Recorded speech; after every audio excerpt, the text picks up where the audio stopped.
Hello everyone, hope you are doing very well. ये है हमारा chapter 3 risk assessment and internal control के videos. Right, a very important chapter है, थोड़ा सा डिफिकल्ट है, टेक्निकल है, बट अच्छे से समझेंगे तो समझ में आ जाएगा, याद भी रह जाएगा और मार्क्स भी मिल जाएंगे। राइट, हमने already chapter 1, chapter 2, chapter 4, chapter 6 और चैप्टर 11 के वीडियोस अपलोड कर दिए। होपफुली वो आपने सारे ही वीडियोस देख लिए होंगे। राइट, ये chapter 3 risk assessment and internal control. Internal control is very important part जो ऑर्गेनाइजेशंस में रहते हैं और वो ऑडिटर को चेक भी करने रहते हैं। और रिस्क असेसमेंट प्रोसीजर सबसे पहले ऑडिटर परफॉर्म करते हैं और उसी के बाद फर्दर ऑडिट प्रोसीजर्स की जाती है। तो वो क्या है, उसके लिए स्टैंडर्ड्स ऑन ऑडिटिंग क्या है और ऑडिट की रिक्वायरमेंट्स क्या है। इसके अलावा मटीरियलिटी, ऑटोमेटेड एनवायरनमेंट में हम किस तरह से ऑडिट कर सकते हैं, आईएफसी और वो सारी चीजें भी यहाँ पर कवर अप की गई है। राइट, तो ये इंपॉर्टेंट चैप्टर है। इस चैप्टर का weightage as per ICI section wise weightage जो उन्होंने इशू किया है उस हिसाब से 8 to 12 मार्क्स का वेटेज है। तो अच्छा वेटेज है, थोड़ा लंबा चैप्टर है ये और थोड़ा सा डिफिकल्ट टेक्निकल है, तो आपको अच्छे से ध्यान से ये समझना चाहिए और पढ़ना चाहिए, तो इसमें से आपको मार्क्स आने के चांसेस रहेंगे। राइट, ये समझने के लिए इंपॉर्टेंट है क्योंकि इसके ऊपर आपके बहुत सारे ऑडिट प्रोसीजर्स, बहुत सारी अंडरस्टैंडिंग का ये बेस बन सकता है। क्योंकि इंटरनल कंट्रोल समझा बहुत है हमने, राइट, बट यहाँ पर हम थियोरिटिकली प्रॉपरली समझेंगे, इन डेप्थ यहाँ पर एनालिसिस नॉलेज हमें मिलेगा। राइट, तो चलिए सबसे पहले स्टार्ट करेंगे हम ऑडिट रिस्क से। देखते हैं वो यहाँ पर जो सबसे पहले ये स्टोरी जो दे रखी है ये तो आप इग्नोर कर सकते हैं, कुछ खास काम का नहीं है। फिर 3.4 पर दिया हुआ है ऑडिट रिस्क, यहां से सब कुछ इंपॉर्टेंट है। ऑडिट रिस्क मतलब कि जो ऑडिटर है वो अपना ओपिनियन देगा, वो ओपिनियन इनअप्रोप्रिएट है। फाइनेंशियल स्टेटमेंट में कोई मटेरियल मिसस्टेटमेंट है बट ऑडिटर को वो मटेरियल मिसस्टेटमेंट नहीं मिलते हैं और वो अनमोडिफाइड ओपिनियन देता है, या फिर जो मिसस्टेटमेंट उनको मिले हैं वो बता दिए बट फिर भी कुछ मिसस्टेटमेंट छूट गए हैं। राइट, तो उससे हम ऑडिट रिस्क कहेंगे कि financial statements are materially misstated और उस केस में ऑडिटर है वो इनअप्रोप्रिएट ओपिनियन देता है। राइट, तो हमारा जो ओपिनियन है वो बराबर नहीं है, फ्यूचर में कोई प्रॉब्लम हो सकती है या फिर यूजर उसके ऊपर से अगर कोई भी डिसीजन लेगा तो प्रॉब्लम आएगी। राइट, तो ये ऑडिट रिस्क है। Audit risk means the risk that the auditor gives an inappropriate audit opinion when the financial statements are materially misstated। जब भी फाइनेंशियल स्टेटमेंट मटेरियली मिसस्टेटेड है और उस टाइम पर अगर ऑडिटर कोई अलग ओपिनियन देता है, उस मिसस्टेटमेंट को वो ढूंढ नहीं पाते हैं और ओपिनियन है वो अलग देते हैं, तो उसे ऑडिट रिस्क कहा जाएगा। It means that an auditor expresses an unmodified opinion when financial statements are materially misstated। मतलब कि ऑडिटर है वो अनमोडिफाइड ओपिनियन देगा जबकि फाइनेंशियल स्टेटमेंट्स है वो मटेरियली मिसस्टेटेड है। In such a case, not only reputation of auditor would be damaged, but he could also invite regulatory action from professional body and could face probable legal action by intended users। उसकी image, reputation तो खराब होगी, उसके साथ regulatory actions भी लिए जाएंगे, disciplinary actions भी लिए जाएंगे। राइट, इवन यूजर्स है उनको सू भी कर सकते हैं, तो उस वजह से उनकी जो प्रोफेशनल करियर है वहां पर भी प्रॉब्लम आ सकती है। राइट, तो ये ऑडिट रिस्क कहा जाएगा।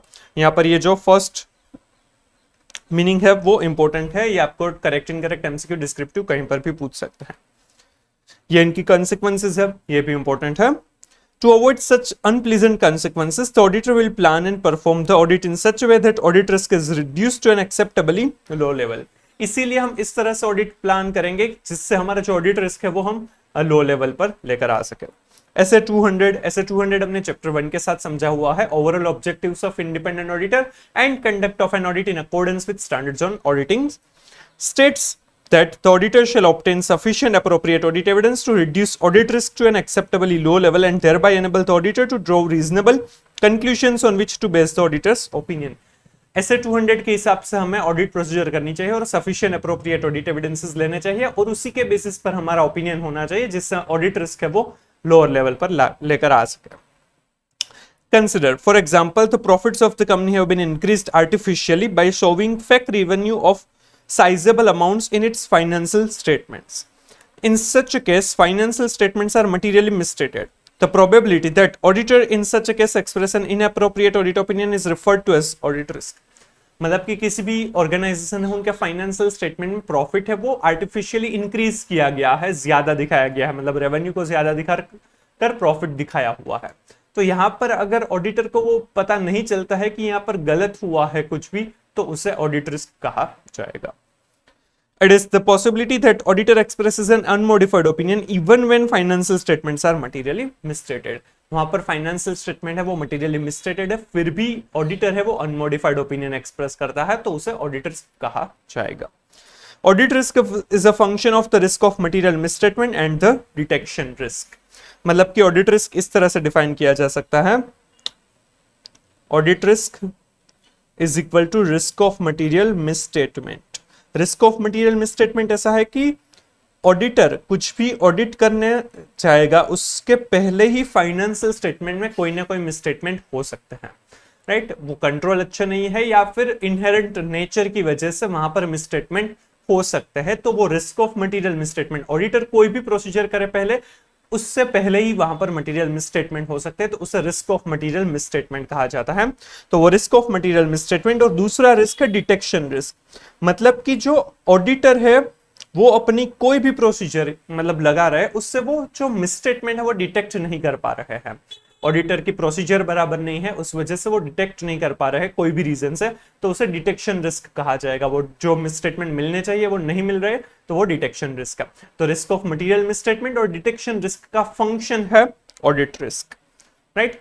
इसके पहले हमने चैप्टर 4 में जो सफिशिएंसी के लिए जो फैक्टर्स अफेक्ट करते थे उसमें एक आता था रिस्क ऑफ मटेरियल मिसस्टेटमेंट। अगर risk of material misstatement higher है तो हम ज्यादा एविडेंसेस चेक करेंगे, risk of material misstatement lower है तो हम कम एविडेंसेस चेक करेंगे। तो वहां पर रिस्क ऑफ मटेरियल मिसस्टेटमेंट के दो फैक्टर्स हमने समझे थे, इनहेरेंट रिस्क और कंट्रोल रिस्क। तो यहां पर ऐसा भी कह सकते हैं कि inherent risk into control risk,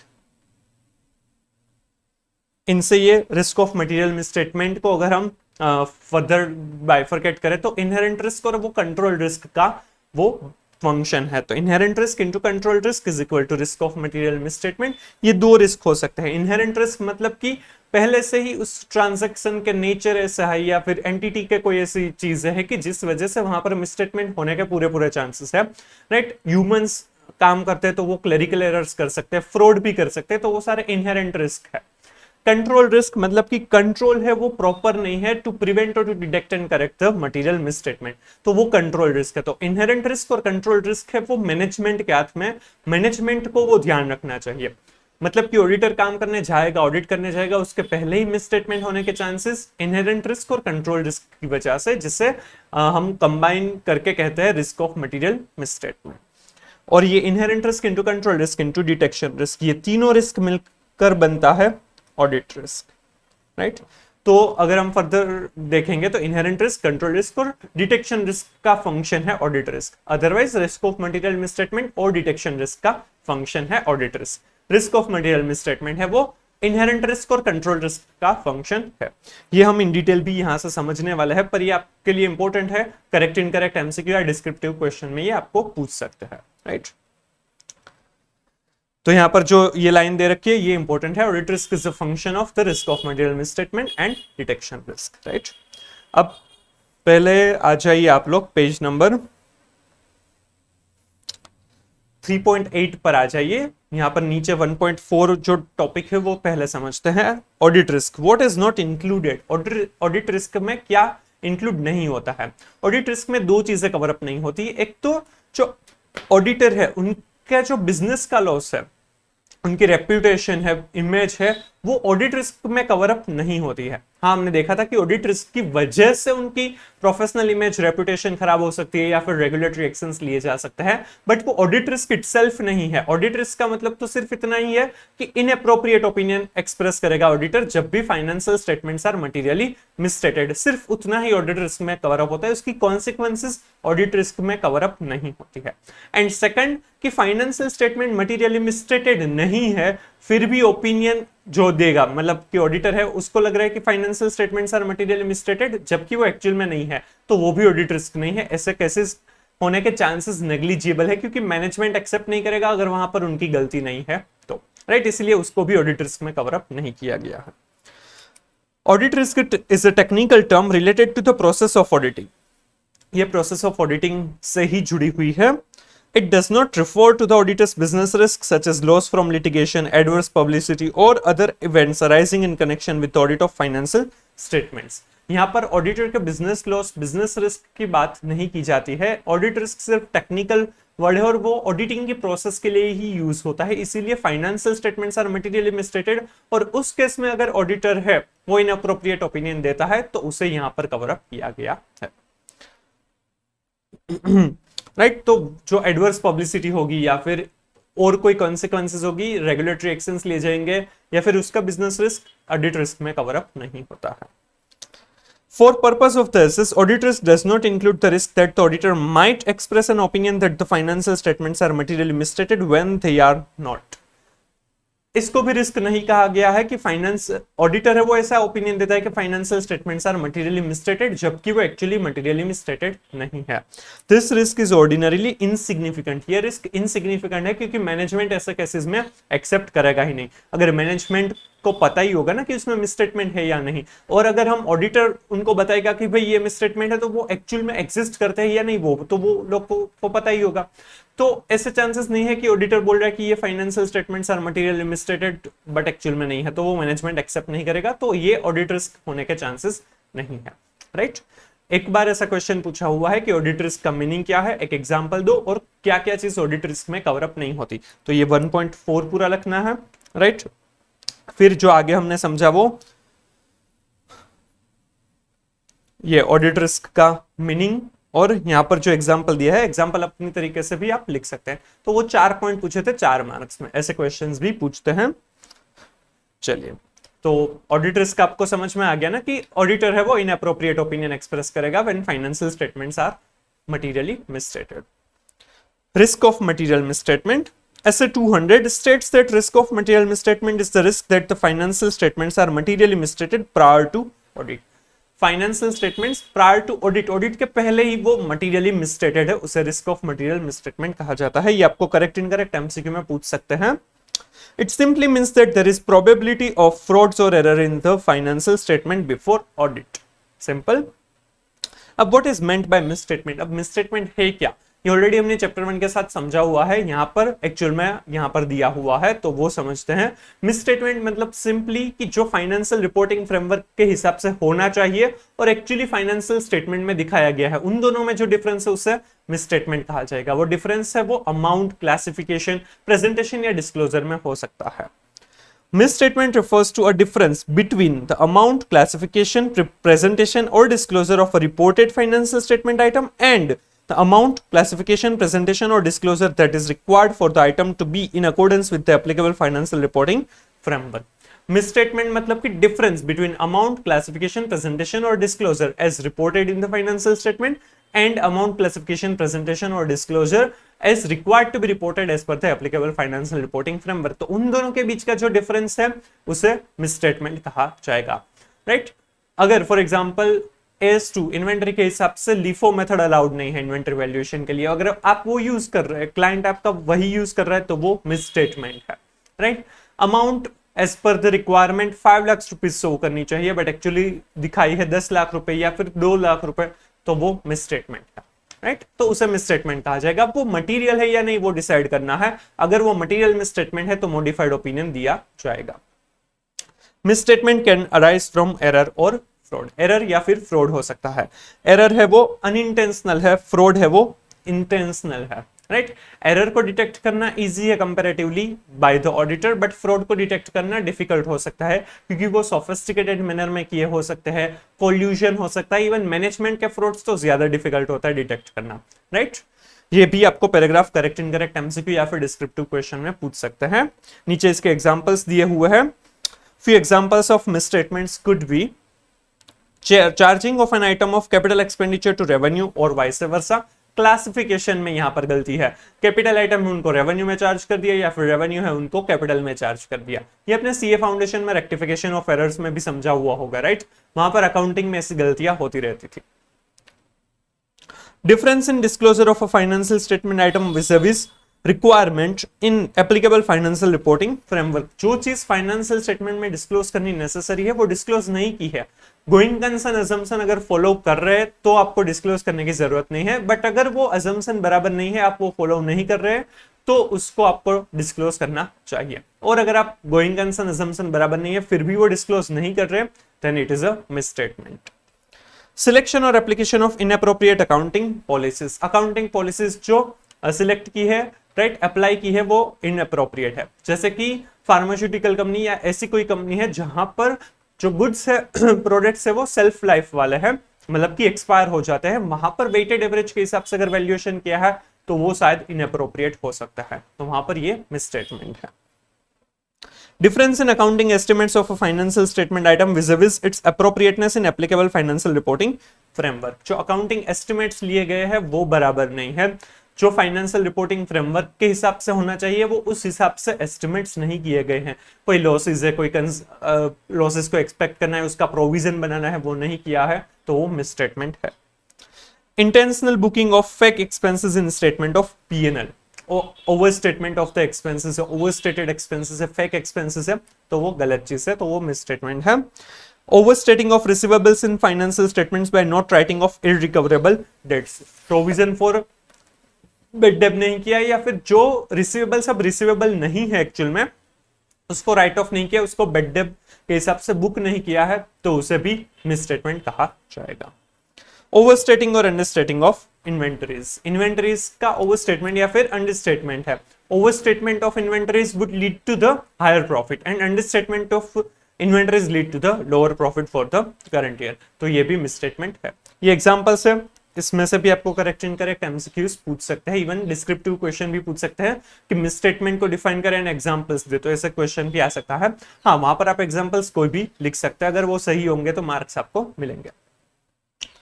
The risk of material misstatement may exist at two levels. Risk of material misstatement है वो दो लेवल पर हो सकता है, at a financial statement level and at assertion level. Overall financial statement level and assertion level for classes of transactions, account balances and disclosures. Risk of material misstatement at the overall financial statement level refer to risk of material misstatement that relate pervasively to the financial statement as a whole and potentially affect many assertions. Right, वो पूरे ही financial statement को pervasively effect करते हैं, मतलब कि पूरे financial statement को affect करते हैं। परवेसिव क्या है वो हमने इन डिटेल चैप्टर 1 के साथ टाइप्स ऑफ ओपिनियन के साथ समझा हुआ है, राइट।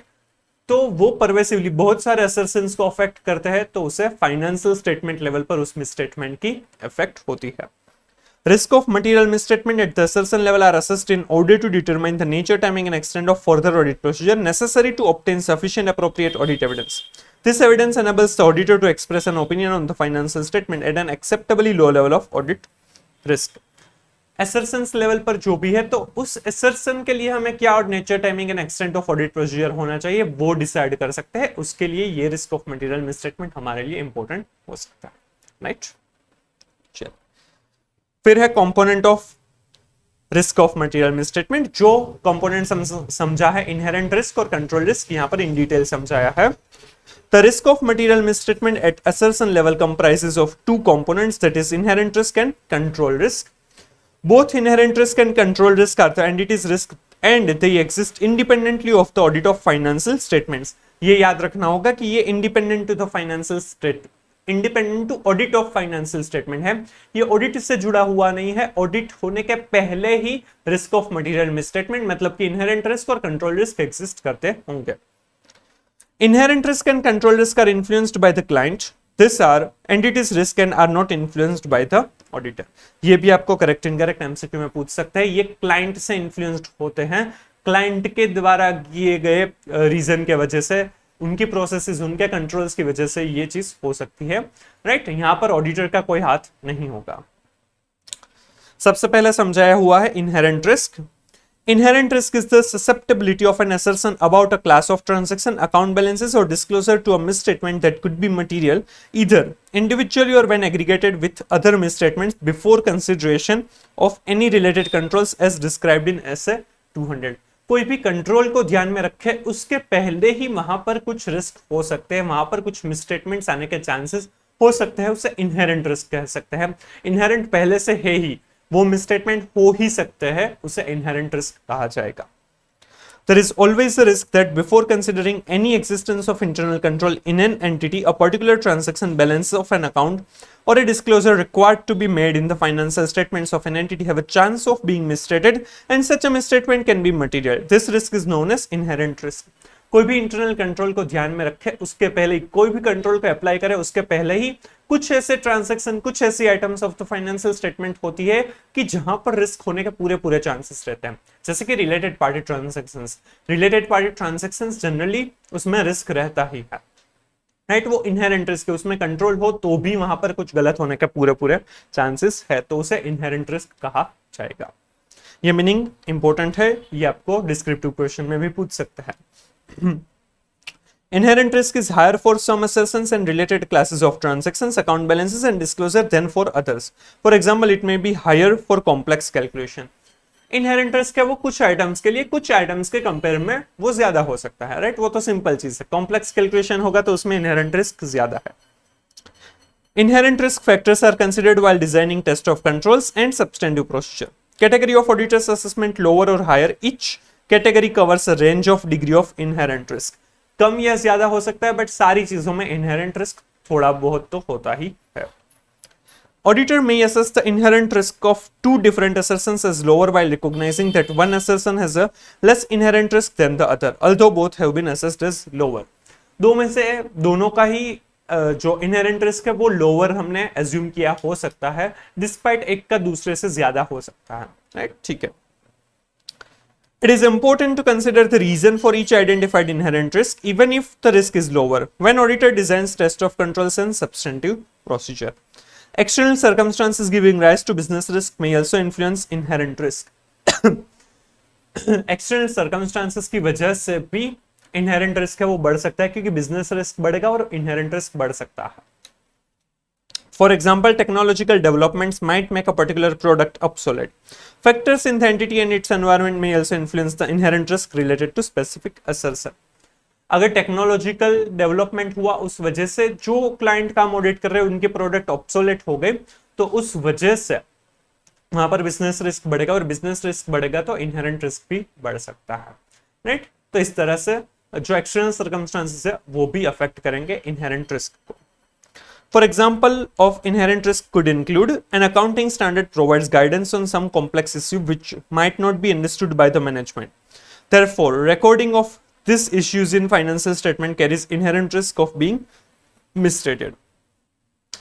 अकाउंटिंग स्टैंडर्ड से उसमें कुछ कॉम्प्लेक्सिटीज होती है, कुछ डिस्क्लोजर्स, कुछ कैलकुलेशंस डिफिकल्ट होते हैं, तो वो कई बार मैनेजमेंट अच्छे से नहीं कर पाते, तो वहां पर इनहेरेंट रिस्क आएगा, क्योंकि उनको समझ में नहीं आएगा तो वो कुछ गलत कर सकते हैं। There are large number of business failures in an industry. Therefore, assertions in financial statements of an entity operating in such an industry carry an inherent risk of being misstated. अगर वो इंडस्ट्री जो भी है जहां पर client काम करते हैं, वो इंडस्ट्री में अगर बहुत सारे बिजनेस फेलियर्स होते हैं, तो वहां पर जो क्लाइंट है वो कुछ गलत कर सकता है और अपना प्रॉफिट या सेल है वो बढ़ा सकता है, राइट। तो उसे इनहेरेंट रिस्क कहा जा सकता है। ये एग्जांपल्स भी आपको पूछ सकते हैं, मीनिंग और एग्जांपल का क्वेश्चन कॉम्बिनेशन में आ सकता है। फिर दिया है control risk. In accordance with SA 200, control risk is the risk that a misstatement that could occur in an assertion about a class of transaction, account balance or disclosure, and that could be material either individually or when aggregated with other misstatements, will not be prevented or detected and corrected on a timely basis by the entity's internal control.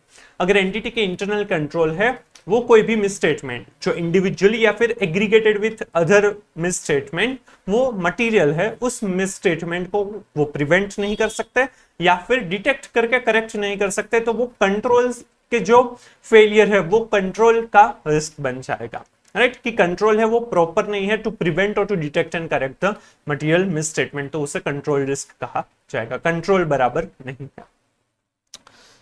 Control risk is a risk that internal control existing and operating in an entity would not be efficient enough to stop from happening or find and then rectify in an appropriate time any material misstatement relating to transaction balances of account or disclosure required to be made in the financial statements of that entity. यहाँ पर बस वो simple भाषा में समझाया हुआ है, like कि stop from happening उसको क्या कहते हैं हम, prevents, और to find and then rectify उसको क्या कहते हैं हम, detected and corrected. राइट। तो जस्ट वो वर्ड्स इजी कर दिए हैं, राइट। आपको क्या याद रखना है, प्रिवेंशन, प्रिवेंटिंग और डिटेक्टिंग एंड करेक्टिंग, ऐसे कंट्रोल्स होने चाहिए। अगर वो कंट्रोल्स है वो कोई भी मटेरियल मिसट्रीटमेंट को प्रिवेंट नहीं कर पा रहे या फिर डिटेक्ट करके करेक्ट नहीं कर पा रहे, तो वहां पर कंट्रोल रिस्क है, राइट। तो ये जो फर्स्ट पैराग्राफ है ये इंपॉर्टेंट है, ये आपको पूछ सकते हैं। सेकंड पैराग्राफ में ये इतना पढ़ा, वो आप नहीं पढ़ेंगे फिर से तो चलेगा। Therefore, in a way, it can be said that there exists an inverse relation between control risk and efficiency of internal control of an entity. इसीलिए हम ऐसा कह सकते हैं कि कंट्रोल रिस्क और एफिशिएंसी ऑफ इंटरनल कंट्रोल है, उन दोनों का इनवर्स रिलेशनशिप है। मतलब अगर internal control are highly efficient, right, then control risk is very low, right. And if internal controls are not that much efficient, then control risk is higher. When efficiency of internal control of an entity is high, the control risk is low, and when efficiency of internal control of that entity is low, the control risk is high. Simple. ये आपको correct incorrect MCQ में पूछ सकते हैं, ये important है। Examples of control risk could include: a company has devised control that cash and checkbooks should be kept in a locked safe and access is granted to authorized personnel only. There is risk that control is not being followed. Cash और chequebook है वो safe custody में रखा जाता है और authorised person ही वो access कर सकते हैं, बट उसका मिसयूज कोई भी कर सकता है। अगर वो वहां पर की है तो वो की कोई अनऑथोराइज्ड पर्सन एक्सेस करके उसको कैश या फिर चेक को यूज कर सकता है, या फिर अगर वहां पर पासवर्ड प्रोटेक्शन है तो वो पासवर्ड कोई हैक कर सकता है या फिर मिसयूज कर सकता है, राइट। तो वो कंट्रोल रिस्क बन जाएगा। An entity has devised a control that fire extinguishers and smoke detectors are in place and are in working condition at all times to reduce the risk of damage to inventories caused by fire. There is a risk that fire extinguishers in place are expired and are not being refilled. Similarly, there is a possibility that smoke detectors are not working. Fire extinguishers भी है, smoke detectors भी है कि अगर आग लगेगी तो वो हम सोल्व कर पाएंगे, उसको बुझा पाएंगे, राइट। बट अगर वो जो फायर एक्सटिंग्विशर्स है वो एक्सपायर हो गए हैं, रिफिल्ड नहीं किए गए हैं, राइट, या फिर स्मोक डिटेक्टर्स है वो प्रॉपर्ली वर्क नहीं करते हैं, तो वहां पर रिस्क बन जाएगा, कंट्रोल रिस्क बन जाएगा। A company has devised a control relating to petty cash that items of expenditure of only less than rupees 10,000 should be routed through impressed system of petty cash. There is a risk that control is not being followed. अगर ऐसा कुछ भी है कि 10,000 से कम के transaction ही impressed के system से रूट हो सकते हैं, तो वहां पर ज्यादा का एक्सपेंडिचर भी हो सकता है, तो उसे कंट्रोल रिस्क कह सकते हैं। तो यहां पर आपको ये एग्जांपल्स भी पूछ सकते हैं और ये मीनिंग का भी एक क्वेश्चन बन सकता है। फिर है डिटेक्शन रिस्क। ये इनहेरेंट रिस्क और कंट्रोल रिस्क है, वो मैनेजमेंट क्लाइंट की रिस्पॉन्सिबिलिटी रहेगी, उसकी वजह से वो अराइज हो सकते हैं। डिटेक्शन रिस्क है वो ऑडिटर की प्रोसीजर्स बराबर नहीं है, उस वजह से वो अराइज हो सकता है। ऐसे 200 defines detection risk as the risk that the procedure performed by the auditor to reduce audit risk to an acceptably low level will not detect a misstatement that exists and that could be material either individually or when aggregated with other misstatement. Detection risk मतलब कि जो auditor की procedure है, वो जो audit risk को कम करना चाहते हैं उसके लिए जो भी प्रोसीजर्स करते हैं वो प्रॉपर नहीं है, इनफ नहीं है to detect material misstatement.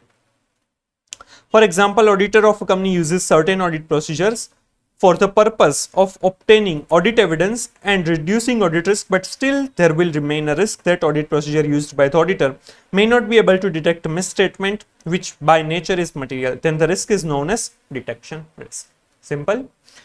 Detection risk comprises sampling and non-sampling risk. Detection risk दो रीजन से हो सकते हैं, दो रिस्क की वजह से हो सकते हैं, sampling risk and non sampling risk.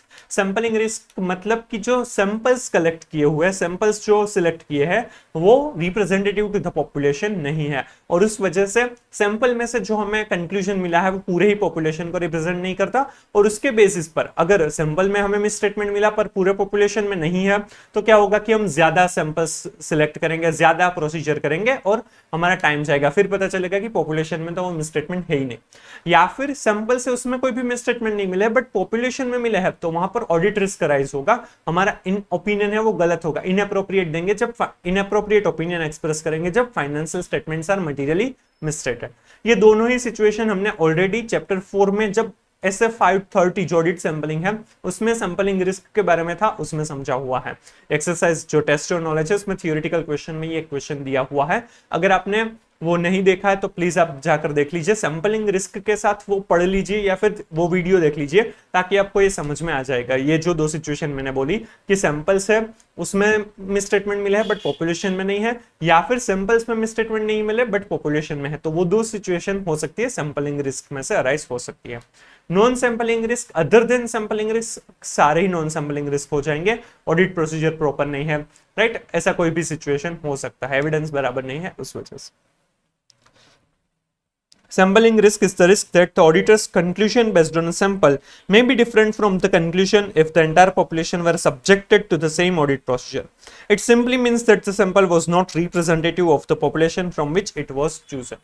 Simple samples है वो representative to the population नहीं है, तब sampling risk arise होगा। Non-sampling risk is the risk that the auditor reaches an erroneous conclusion for any reason not related to sampling risk. Like an auditor may reach an erroneous conclusion due to an application of some inappropriate audit procedures. Right? ये आपको descriptive correct incorrect MCQ में पूछ सकते हैं। Examples of detection risk could include sizable work in progress inventories are expected in financial statements of a company. However, auditor of the company does not devote time to attending inventory count. Instead, he chooses rely upon alternative audit procedure. Inventory बहुत ज्यादा थी, sizeable थी, right, फिर भी inventory count करने नहीं गए, दूसरी ऑडिट प्रोसीजर पर हमने फोकस किया, तो वहां पर हो सकता है कि उनका एग्जिस्टेंस के बारे में फिजिकल वेरीफाई करते तो हमें कुछ मिसस्टेटमेंट मिलते जो दूसरी प्रोसीजर की वजह से नहीं मिलेंगे, तो ये डिटेक्शन रिस्क बन जाएगा, ये non sampling risk detection risk बनेगा। The auditor of a company has audited revenue of a company by taking a sample. However, there is a risk that sample of revenue is not representative of overall revenue. Detection risk, sampling risk, right? ये examples भी पूछ सकते हैं, ये आपको meaning जो दिया हुआ है ये भी पूछ सकते हैं साथ में, और ये सैंपलिंग और नॉन सैंपलिंग रिस्क का भी क्वेश्चन आ सकता है। क्लियर? चलिए। The auditor can only influence detection risk. Inherent risk and control risk belong to the entity and are influenced by the entity. Right? Detection risk एक ही ऐसा है कि जो ऑडिटर खुद अच्छी ऑडिट प्रोसीजर करके कुछ अच्छे सैंपल्स निकालकर वो रिस्क को रिड्यूस कर सकता है, राइट, बट जो इनहेरेंट रिस्क और कंट्रोल रिस्क है वो मैनेजमेंट क्लाइंट एंटिटी के हाथ में रहेगा। Therefore, auditor must reduce detection risk in order to keep an audit risk at low. Audit risk को कम करने के लिए हमें डिटेक्शन रिस्क को कम करना चाहिए, राइट, क्योंकि ऑडिट रिस्क है वो फंक्शन है रिस्क ऑफ मटेरियल मिसस्टेटमेंट और डिटेक्शन रिस्क का। रिस्क ऑफ मटेरियल मिसस्टेटमेंट मतलब इनहेरेंट रिस्क और control risk, right. Detection risk may be reduced by increasing area of checking, testing larger samples, and by including competent and experienced person in the engagement team. Detection risk को हम किस तरह से कम कर सकते हैं? Sample size बढ़ाकर, right, larger sample लेकर, एरिया ज्यादा चेक करके, या फिर एक्सपीरियंस्ड पर्सन को हायर करके। एक्सपीरियंस्ड पर्सन अगर टीम में होंगे तो वो डिटेक्शन रिस्क हम कम कर पाएंगे। ये भी आपको क्वेश्चन में पूछ सकते हैं। सिंपल। चलिए, तो ये डिटेक्शन रिस्क के बारे में था। फिर दिया है ये ऑलरेडी हमने audit risk what is not included हमने देख लिया। फिर assessment of a risk matter of professional judgement. Risk of material misstatement जो हम डिटेक्ट करते कंसिडर करते हैं या फिर ऑडिट रिस्क को हम असेस करते हैं, वो जो रिस्क है वो प्रोफेशनल जजमेंट के ऊपर डिपेंडेबल है। वो प्रिसाइसली हम कैलकुलेट नहीं कर सकते कि इतना ही जो रिस्क है वो इतना ही आएगा, वो जस्ट प्रोफेशनल जजमेंट के ऊपर डिपेंडेबल रहता है। As discussed at the outset, audit risk is a function of the risk of material misstatement and detection risk. The assessment of risk is based on audit procedure to obtain information necessary for that purpose and evidence obtained throughout the audit. जो हमें evidences मिले हैं उसके basis पर हम conclusion पर आते हैं और उससे हमारा opinion दिया जाता है। The assessment of risk is a matter of professional judgment rather than a matter capable of precise measurement. ये इंपॉर्टेंट है, ये सेंटेंस जो है वो आपको करेक्ट इनकरेक्ट एमसीक्यू में पूछ सकते हैं। जो ऑडिट रिस्क है वो प्रिसाइज कैलकुलेशन हम नहीं कर सकते, ये प्रोफेशनल जजमेंट के ऊपर डिपेंडेबल है। अगर आपको चैप्टर 6 ऑडिट डॉक्यूमेंटेशन याद हो तो उसमें जो केस स्टडी दिया है उसमें एक एमसीक्यू है जिसमें था कि किस चीज को हम डॉक्यूमेंट नहीं कर सकते, ऐसा कोई एमसीक्यू था जिसमें एक ऑप्शन दिया था कि रिस्क ऑफ मटेरियल मिसस्टेटमेंट या फिर रिस्क असेसमेंट जो रिस्क है वो उसका प्रिसाइज कैलकुलेशन है वो भी हमें डॉक्यूमेंट करना चाहिए, बट वो एक्चुअली हम कैलकुलेट नहीं कर सकते, वो प्रोफेशनल जजमेंट के ऊपर डिपेंडेबल है इसीलिए, राइट। तो वहां पर जाकर आप ये रेफरेंस देख सकते हैं या फिर पढ़ सकते हैं। The distinguishing feature of the professional judgment expected of an auditor is that it is exercised by an auditor whose training, knowledge, and experience have assisted in developing the necessary competencies to achieve reasonable judgment. वो धीरे धीरे सीख जाएगा, experience आएगा, उनको काम knowledge करेंगे, knowledge मिलेगा, तो उस वजह से वो अब कॉम्पिटेंट हो जाएगा और प्रोफेशनल जजमेंट ले पाएगा और वो भी एक्यूरेट हो सकता है, राइट। फिर ये ओवरव्यू है, ये आप स्किप कर सकते हैं, ये भी जस्ट समरी दी है, क्लियर। फिर combined assessment of the risk of material misstatement. Standards on auditing do not ordinarily refer to inherent risk and control risk separately but rather to a combined assessment of the risk of material misstatement। हम generally risk of material misstatement refer करते हैं जिसमें control risk और inherent risk दोनों ही आ जाते हैं, दोनों को हम अलग अलग कंसिडर नहीं करते हैं। However, the auditor may make separate or combined assessments of inherent and control risks depending on preferred audit techniques or methodologies and practical considerations. The assessment of the risk of material misstatement may be expressed in quantitative terms such as in percentages or in non-quantitative terms. जो risk है उसको quantitative terms या फिर non quantitative terms में हम refer कर सकते हैं। क्वांटिटेटिव टर्म्स लाइक परसेंटेज की इतना परसेंटेज रिस्क है, non quantitative terms like risk is higher, lower, medium, right. तो वो हायर है या फिर लोअर है या मीडियम है, तो उस तरीके से भी नॉन क्वांटिटेटिव टर्म्स में भी हम रिस्क है उसको डिफाइन मेजर कर सकते हैं, दिखा सकते हैं, राइट। ये आपको अगर पता ना हो तो ये लिख के रखिएगा, हायर, लोअर, मीडियम है वो नॉन क्वांटिटेटिव टर्म्स के एग्जाम्पल कह सकते हैं। In any case the need for auditor to make appropriate risk assessment is more important than the different approaches by which they may be made. It can be concluded from the above that audit risk is equal to risk of material misstatement into detection risk. Since risk of material misstatement is a function of inherent and control risk, it can also be known as audit risk is equal to inherent risk and control risk and into detection risk. Simple, ये already हमने समझा हुआ है। ये illustration 1 दिया है, ये आपको अच्छे से एक बार पढ़ना है, ये क्वेश्चन अच्छा है, आप एक बार पढ़ेंगे समझ में आ जाएगा। फिर भी समझ में आए तो आप कमेंट कर सकते हैं, मैं आपको जरूर रिप्लाई करूंगा। फिर इलस्ट्रेशन 2 है, ये कंपैरेटिवली सिंपल है, एक बार पढ़ेंगे समझ में आ जाएगा। टेस्ट योर अंडरस्टैंडिंग हम अलग से कवर अप करेंगे, राइट। तो यहां तक हम ऑडिट रिस्क का ये पार्ट में कवर अप करते हैं। नेक्स्ट वीडियो में हम केस स्टडी जो दिया हुआ है, केस स्टडी 1 है, वो समझेंगे जो ऑडिट रिस्क से जुड़ा हुआ है, तो वहां पर ही यहीं पर हम समझ लेंगे, राइट। तो मिलते हैं नेक्स्ट वीडियो में। अगर आपको ये वीडियो अच्छा लगा है तो like and share the video, subscribe the channel and comment if you have any doubt और suggestion and reviews. Thank you so much, stay tuned.